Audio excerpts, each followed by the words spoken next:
months, so it's cool just to buzz pretty much everything off and all that. So. I'm trying to think, did you have a key last time? Okay. That day I had like a little single blade razor, so I just kind of, like go past the stubble, you just kind of... Just do the best you can, huh? You just gotta go with that. Yeah. How are you doing? I'm okay, how about you guys? Good. Good. I did not expect to see this, that's for sure. Surprised. Yes. Well, let me put some fears aside. We're not here for what you might think we might be here for. Well, they didn't know what that's a computer room. I was like, I didn't know we had a computer room. Without computers. Exactly. So you remember, I talked to you, Tammy talked to you, Dave talked to you. We're all in Colorado. And so the last time we talked to you, it's a different situation, right? Our investigation was open and your case was open. That's completely different now. So your case is completely closed. Nothing about what we're going to talk about today has anything to do with an open investigation. So we're not here to get more charges on you or get any statements from you that are going to jam you up anymore, right? That's all done. So all of our cases are closed and the court case is closed. So there's nothing that we're going to talk about today that's going to get you in any type of trouble at all. And so I wanted to make sure you knew that's not why we're here. Okay. But why we are here. So the three of us work from three different agencies, right? Quite a bit different. CBI, FBI, and Frederick PD. Different goals. And the things that happened with you kind of all brought us together. And as the months have passed on since everything happened, we just keep in touch with each other and we keep talking to each other. And we've all separately kind of said, did Chris seem unique to you? And me and Tammy talked about this, Dave and I talked about this. Did Chris's situation seem different to you? And we keep having that conversation. We can't quite put our finger on it, right? We think that your life leading up to all of the things that happened were very interesting to us. And for me personally, I don't know if you remember, but one of the last things you told me was, hey, Graham, I'm sorry that I started lying. And that stuck with me for the last couple months. It's been ringing in my head, right? I've never, ever worked a case like this where someone told me that ever. And so as I walked away, I thought, Chris is different. Chris is a little bit unique in that regard. So in talking with Tammy and talking with Dave, I said, what did you feel like when it all went down? When we were there, when we were talking to you guys, and we all kind of, in our own different way and in our own different wording, said it all happened a bit too quick for us, right? So when we saw you last, we were talking and talking and talking about your family, about your parents, about everyone. And then the next thing you know, for me and Tammy and for Dave, all of a sudden some patrol officers came in and arrested you. And that was far quicker than we had hoped it would happen. And you understand why that happened, and we understand why that happened. But it left us with 1,000 questions that we didn't get to ask. And then even more importantly, I think it probably left you with 1,000 things that you didn't get to talk about with us. I don't know if you feel that way or not, but and so that's why we're here today. We wanted to kind of talk to you a little bit more about everything. I think there's a lot of things that you didn't get to talk about, and so that's why we're here. And it sticks with me that to this day, there's not one person that's told me, I saw it coming. I knew Chris was like that. I knew it. Not one person. So it's interesting to me, right? Not one. So we want to talk a little bit about that. Okay. And she thought I was going to hurt her or baby or something. Because she knew that, something had happened. She thought I was just trying to, just check out or something. So, and that's when that happened.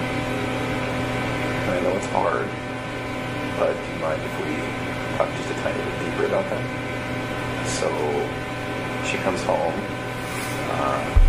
she touches you, you guys have sex, it seems like she's doing her test, which I understand. Sounds like you do too. I'm sure, Nikki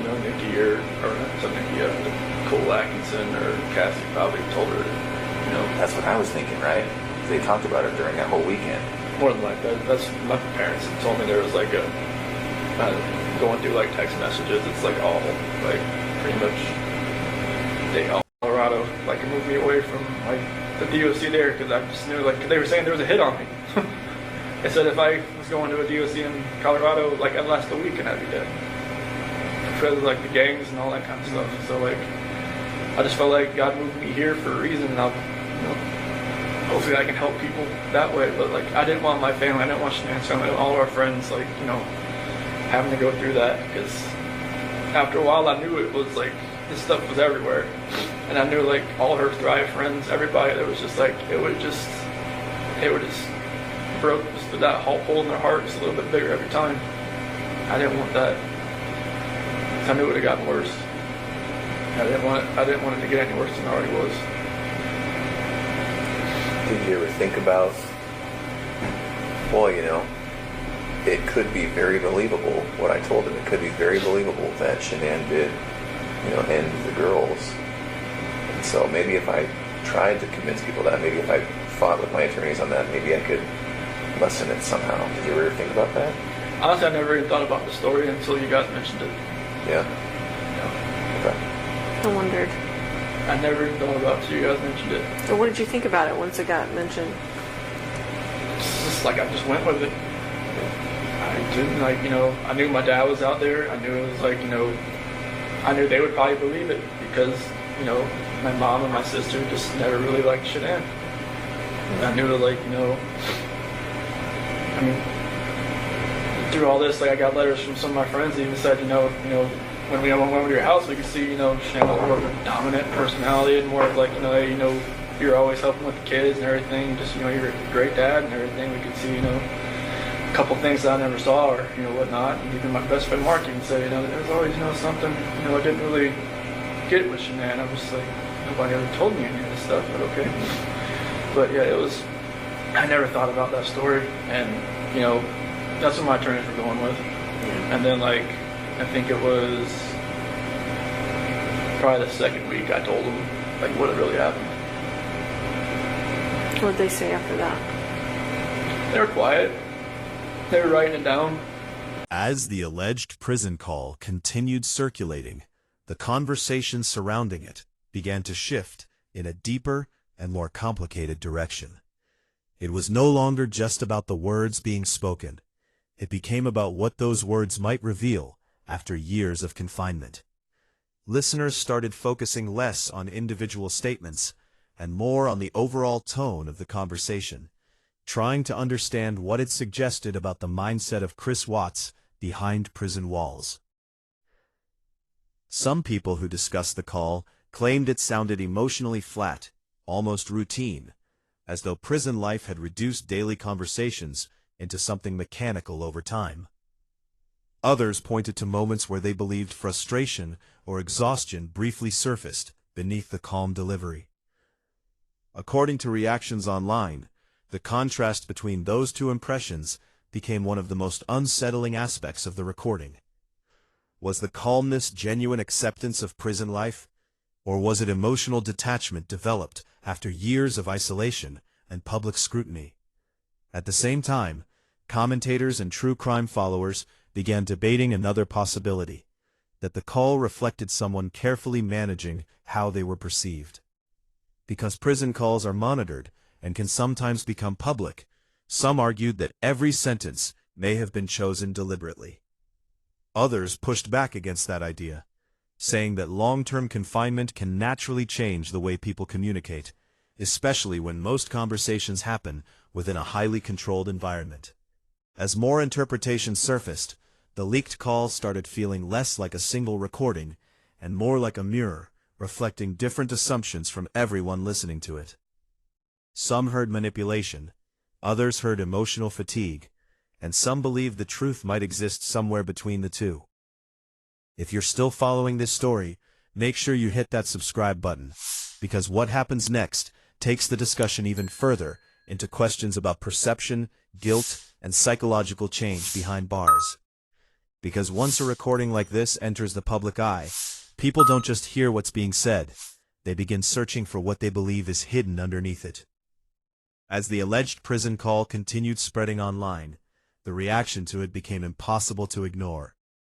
What had started as quiet discussion among a few true crime followers quickly turned into a larger debate, with listeners replaying reported excerpts and trying to interpret every detail. According to people discussing the recording, certain moments immediately stood out, not because they were dramatic, but because of how controlled and emotionally distant they reportedly sounded. Some listeners claimed that Chris Watts spoke in a calm, measured way throughout most of the conversation, almost as if he had spent years learning how to separate emotion from everything around him. Others argued that beneath that calm tone were small cracks that revealed frustration, exhaustion, or even isolation, slowly taking a psychological toll. The disagreement over what the call truly revealed quickly became one of the biggest talking points surrounding the recording. One part of the alleged conversation reportedly drew particular attention after listeners claimed his tone shifted noticeably while discussing life behind bars. According to online reactions, some people interpreted those moments as signs of emotional fatigue, while others believed they sounded rehearsed or carefully controlled. The uncertainty surrounding those interpretations only fueled more speculation, with people debating whether the recording showed genuine emotion or someone trying to manage how they appeared to the outside world. As the discussion intensified, clips and summaries of the call reportedly began spreading faster across social media platforms, often without full context. This created even more confusion, as short excerpts were analyzed repeatedly by people who hadn't heard the entire conversation. Some listeners warned that isolated moments can easily change meaning when removed from the broader discussion, while others insisted that even brief clips revealed more than enough. If you're following how quickly this leaked call is dividing opinions, don't forget to like, share, and subscribe, because what comes next pushes the conversation into even more controversial territory. Because once people start searching for meaning inside every word and pause, the line between interpretation and assumption can become harder to separate than anyone realizes. As the alleged prison call continued circulating, the conversation surrounding it began to shift in a deeper and more complicated direction. It was no longer just about the words being spoken. It became about what those words might reveal after years of confinement. Listeners started focusing less on individual statements and more on the overall tone of the conversation, trying to understand what it suggested about the mindset of Chris Watts behind prison walls. Some people who discussed the call claimed it sounded emotionally flat, almost routine, as though prison life had reduced daily conversations into something mechanical over time. Others pointed to moments where they believed frustration or exhaustion briefly surfaced beneath the calm delivery. According to reactions online, the contrast between those two impressions became one of the most unsettling aspects of the recording. Was the calmness genuine acceptance of prison life, or was it emotional detachment developed after years of isolation and public scrutiny? At the same time, commentators and true crime followers began debating another possibility, that the call reflected someone carefully managing how they were perceived.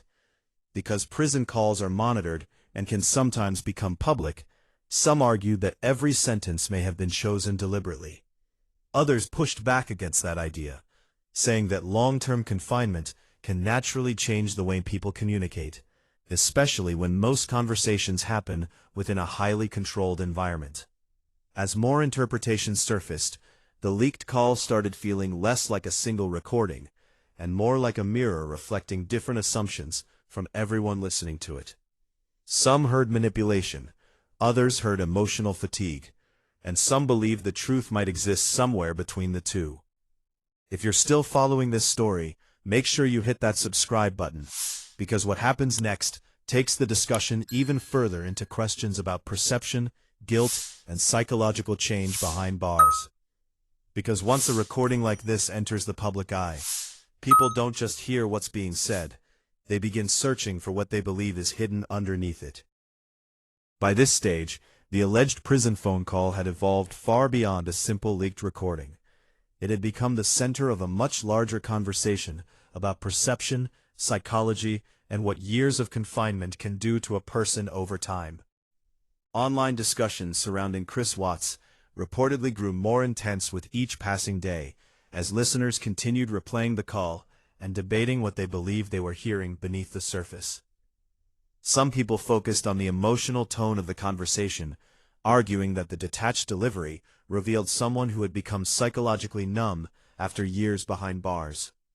Others interpreted the same moments completely differently, believing the calmness sounded controlled and deliberate, almost as if every sentence had been carefully calculated. The more the call was analyzed, the more divided opinions became. Certain details reportedly drew repeated attention from listeners.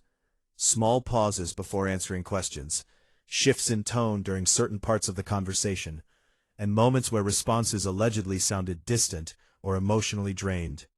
For many, those subtle details became more important than the actual words themselves. But as speculation increased, others warned that people can easily project their own assumptions onto heavily discussed cases, especially when recordings are shared through short clips or summaries rather than full context. At the same time, discussions about long-term prison life started becoming part of the broader narrative. Commentators pointed out that years of isolation, routine, and constant public attention can change the way inmates communicate over time. Whether the alleged call reflected emotional exhaustion, adaptation to prison life, or something more calculated remained impossible to confirm with certainty. If this story has you hooked, make sure you like, share, and subscribe, because the final chapter brings everything together in a way that leaves even more questions behind. Because in stories like this, what people believe they hear can sometimes become just as powerful as the recording itself. In the end, the alleged leaked prison call left behind more uncertainty than clarity. For some listeners, it felt like a rare glimpse into the mindset of Chris Watts years after entering prison. For others, it became an example of how easily recordings can be interpreted in completely different ways depending on perspective.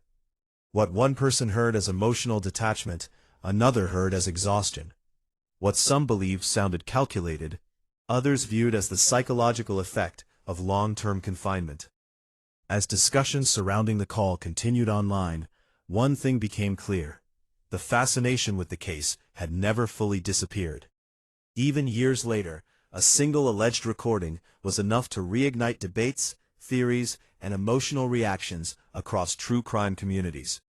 The call itself reportedly contained no dramatic confession or shocking revelation, yet people continued dissecting it because of what they believed might exist beneath the surface: hidden meaning, emotional clues, or signs of psychological change over time.